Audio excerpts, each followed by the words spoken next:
Bom dia, meus amados, a graça e a paz do Senhor.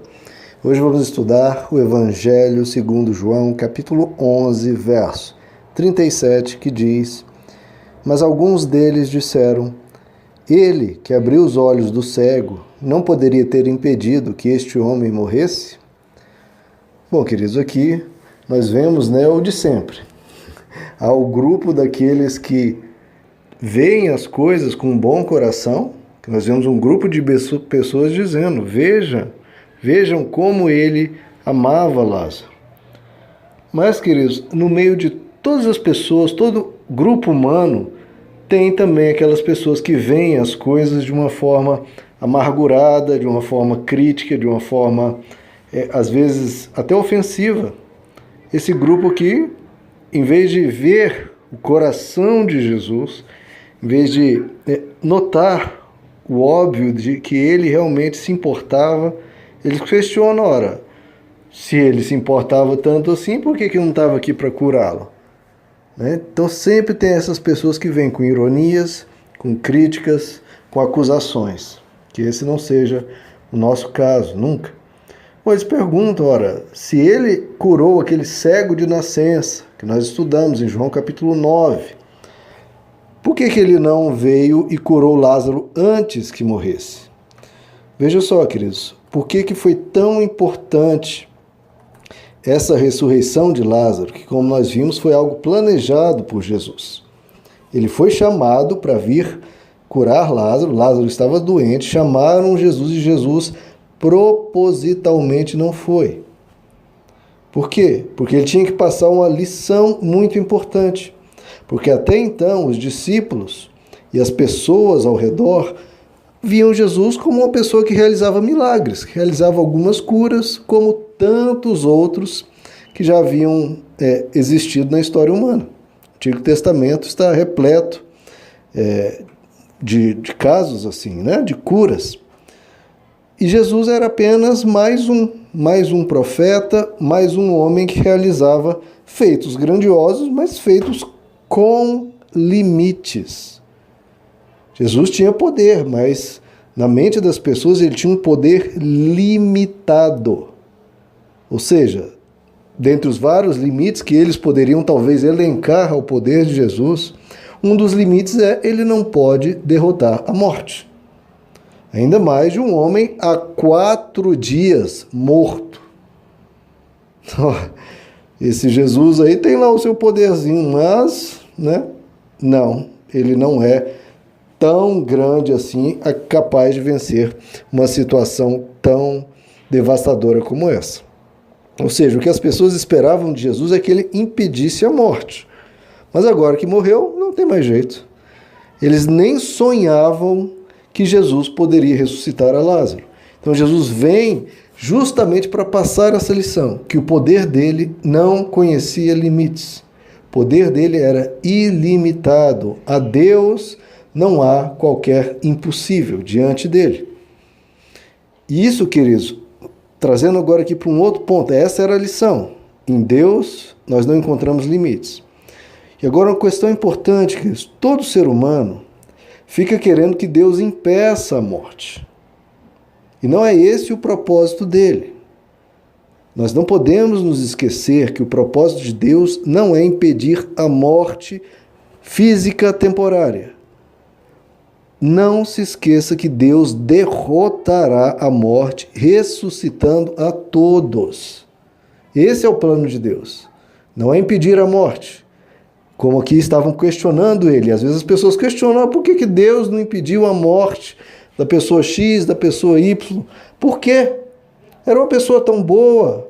Às vezes estava no início da vida ainda, era um jovem. Por que Deus não impediu? Queridos, Deus ele vai derrotar a morte, ressuscitando a cada ser humano. Não é através da ressurreição, não é através de curas. Ele realiza inúmeras curas, mas a vitória dele é na ressurreição.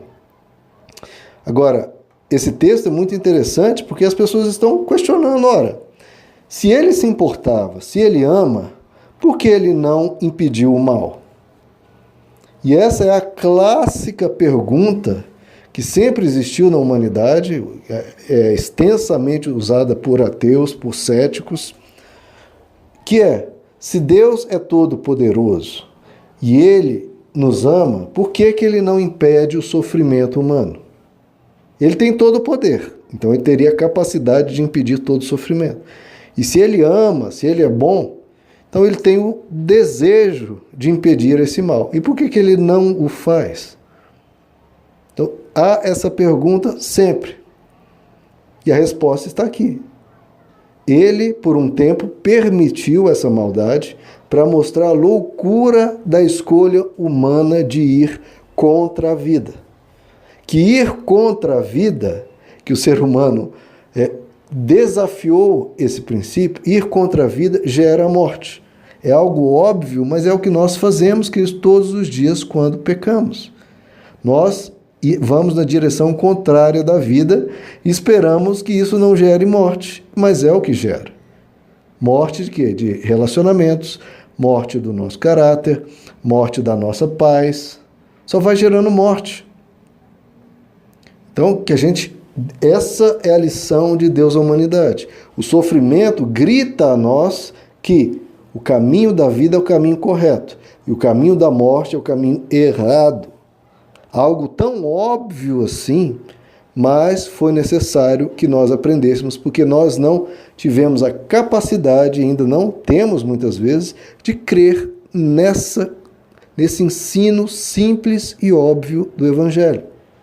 O caminho da vida é o caminho da paz e que gera vida. Então existe o sofrimento. Mas Deus permitiu por isso, por nossas escolhas e para esse aprendizado. Mas tem um tempo definido. E, apesar de Ele nos amar, e apesar de ter o poder de deter todo o mal, Ele o deterá no fim dos tempos, quando Ele ressuscitará a todos e nos levará para um ambiente sem qualquer sofrimento, sem qualquer morte, sem qualquer dor. Então, essa pergunta tem uma resposta bem simples. Ele tem todo o poder e Ele nos ama. Ele não detém todo o mal, porque foi uma escolha nossa caminhar nessa direção. E Ele um dia a impedirá, deterá eternamente. Então, queridos, vamos aprender com esse texto a não nos comportarmos com essas pessoas, como esses, que disseram: por que que Deus não fez dessa forma ou daquela? Não vamos ensinar Deus o que Ele deve fazer. A gente precisa confiar nele, mesmo que venham situações difíceis, situações desafiadoras, que a gente confie nele e aguarde, porque mesmo que passemos por alguns sofrimentos nessa vida, há uma eternidade de alegrias infinitas. Então, uma eternidade de alegrias infinitas compensa que a gente resista ao que quer que seja. Mas aqui, ele vai nos ajudar. Mas muitas vezes na travessia, não impedindo o mal, mas atravessar. Que a gente confie nele nestes momentos, porque essa é a verdadeira fé, a fé que crê nele, apesar às vezes das circunstâncias. É uma fé sólida em quem Deus é. Então, não questione, não pergunte porquês. Não pergunte: Deus, por que aconteceu isso, você não me ama, você não ama aquela pessoa. Não faça essa pergunta, queridos. Sempre diga: veja como Ele nos ama, a ponto de nos dar uma eternidade de paz e de alegria. E que a gente continue caminhando, queridos, porque Ele fará o bom propósito dele em nossas vidas. Meus amados, que Deus lhes abençoe. A graça e a paz do Senhor.